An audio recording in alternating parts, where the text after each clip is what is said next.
Hi viewers, welcome to our channel. కూటమి ప్రభుత్వం మనకు తెలిసే రీసెంట్‌గా తల్లికి వందనం కూడా అమల్లోకి తీసుకొచ్చేసింది. చాలామంది అందరిలో దాదాపు ఫ్యామిలీస్‌కి ఎవరైతే ఎక్కువ పిల్లలున్నారో, పిల్లలున్న ఫ్యామిలీస్‌కి అందరికి కూడా డబ్బులైతే వాళ్ళ అకౌంట్‌లో జమ అవ్వడం చూసాము. అయితే ఇక్కడ ఒక ఇంట్రెస్టింగ్ ఫ్యాక్ట్ ఏంటంటే పిల్లలు ఎక్కువగా ఉంటే ఎక్కువగా డబ్బులొస్తాయి అనే ఒక ఫ్యాక్ట్ పైన ఇప్పుడు ఒక చర్చ జరుగుతుంది. అంటే గతంలో కూడా చంద్రబాబు నాయుడు గారు పిల్లలు ఎక్కువ మందిని కనండి, ఇప్పుడు జనాభా పెరుగుదల అవసరం అంటూ కూడా మాట్లాడడం చూసాం. సో దీన్ని డెవలప్ చేసేందుకు కూడా చంద్రబాబు నాయుడు గారు ఈ పథకాన్ని తీసుకొచ్చారా అన్న చర్చ కూడా జరుగుతుంది. ఇప్పుడు దీనిపైన డిస్కషన్‌కి ప్రెజెంట్ మనతో పాటు సీనియర్ జర్నలిస్ట్ అరవింద్ కొల్లి గారు ఉన్నారు. వారిని అడిగి తెలుసుకునే ప్రయత్నం అయితే చేద్దాం. సార్ నమస్కారం సార్. నమస్కారం. అంటే సార్ ఏపీలో జనాభా పెరుగుదల కావాలి అని చెప్పి చంద్రబాబు నాయుడు గారు కూడా ఆ మధ్య అనౌన్స్ చేయడం చూసాం. పిల్లల్ని ఎక్కువ మంది కనండి అని కూడా పిలుపునిచ్చారు. అక్కడ తమిళనాడులో కూడా ఇదే పరిస్థితి.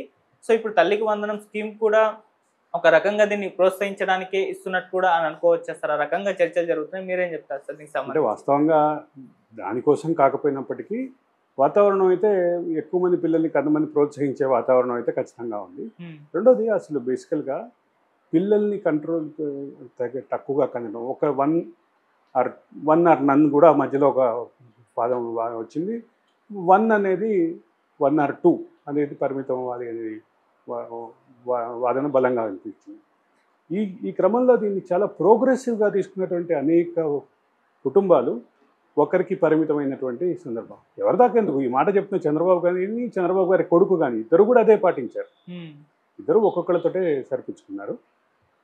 కానీ ఇది ఇది ఒక్కళ్ళతోటి కాదు, సంఖ్య పెరగాల్సిన అవసరం ఉంది.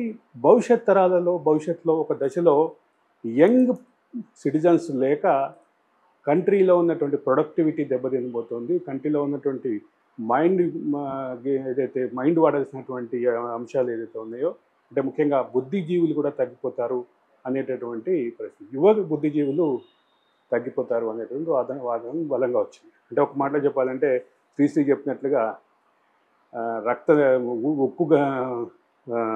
ఉక్కు నరాలు, బలమైనటువంటి కండలు ఉన్నటువంటి జనరేషన్ ఉండదు. బుద్ధిజీవులైనటువంటి జనరేషన్ కూడా వయసు మీద పడిన కారణంగా వాళ్ళు కూడా ఎక్కువగా ఆలోచించలేనటువంటి పరిస్థితి వస్తుంది. ఇది దేశానికి మంచిది కాదు, సమాజానికి మంచిది కాదు, భవిష్యత్ తరాలకి మంచిది కాదు అని కొన్ని దేశాలని కూడా కంపేర్ చేసి చెప్తున్నటువంటి పరిస్థితి ఉంది. ఆ రోజు దాన్ని ప్రోగ్రెసివ్గా తీసుకున్నటువంటి అనేక కుటుంబాలు ఇప్పుడు సెకండ్ థాట్లో పడ్డాయా అనేటటువంటి వాదన బలంగా ఉంది. అంటే ఒక 20 సంవత్సరాల క్రితం, అంటే అంతకుముందు ఒక సుమారుగా 50-60 సంవత్సరాల నుంచి 20 సంవత్సరాల క్రితం వరకు ఈ వాదన బాగా బలంగా ఉంది. 20 సంవత్సరాల నుంచి నెమ్మదిగా ఒక్కళ్ళు కాదు ఇద్దరు ఉండాల్సిన అవసరం ఉంది ప్రతి కుటుంబానికి అనే వాదన 20 సంవత్సరాల క్రితం మొదలైనప్పటికీ ఇటీవల కాలంలో సుమారుగా 7-8 సంవత్సరాలు 10 సంవత్సరాలుగా ఈ అంశం అయితే బాగా విస్తృతంగా దాన్ని ముందే. రెండోది ఇంకొక అంశం కూడా ఉంది.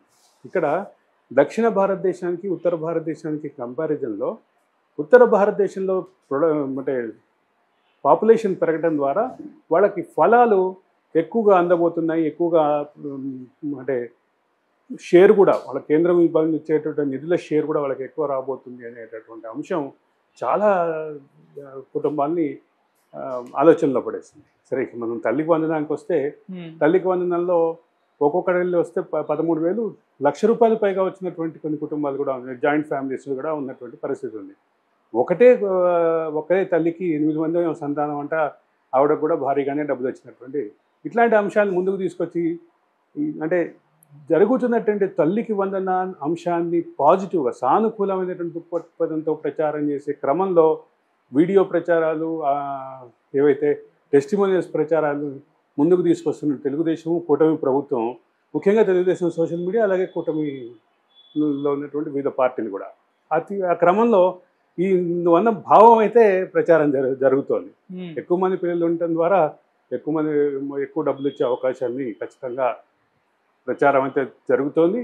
జరిగే క్రమంలో అది దీనికోసమే అమలు జరుగుతుందా అంటే అమలు జరగటానికి ఇది ఒక బై ప్రోడక్ట్గా చెప్పాలి. సో ఇది రీజన్ అంటే పర్టికులర్గా జనాభా పెరుగుదల గురించి అక్కడ స్టాలిన్ కూడా పలుమార్లు చెప్పారు. ఇక్కడ ఇప్పుడు ఏపీలో చంద్రబాబు నాయుడు గారు చెప్పారు. అంటే పర్టికులర్ రీజన్ ఉంటుంది. ఒకటి కుటుంబ నియంత్రణ అనే కాన్సెప్ట్ అనే స్లోగన్ని కేంద్ర ప్రభుత్వం ఇచ్చినప్పుడు ప్లానింగ్ కమిషన్, అప్పుడు ప్రణాళికా సంఘం ఉండేది, ప్రణాళికా సంఘం ఇచ్చినప్పుడు దాన్ని ముందుండి అందుకున్నటువంటి రాష్ట్రాలు దక్షిణ భారతదేశంలో రాష్ట్రాలు.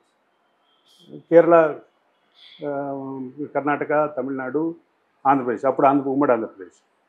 ఈ ఈ ఇన్ని రాష్ట్రాలన్నీ ముందుండి దాన్ని టేకప్ చేసినప్పుడు ఇప్పుడు ఆ రాష్ట్రాల్లో కొంచెం సెకండ్ థాట్ బయలుదేరిందని అయితే చెప్పక తప్పదు.